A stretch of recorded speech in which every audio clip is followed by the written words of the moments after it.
Here I have iPhone Air, and let me show you how to turn off live photos on the following device. Let's begin.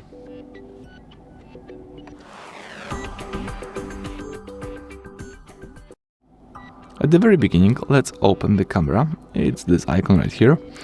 Let's choose the icon in the upper right corner, right here. And as you can see here, we've got live.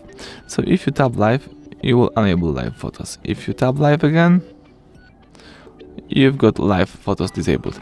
So basically, if you don't like live photos feature, let's keep it disabled and you can use your device without live photos. So if you tap it here, make a photo, as you can see, the photo is without live feature, but let me do it again. Tap live, and now let's take a picture. Okay, now you should see that live photos is enabled.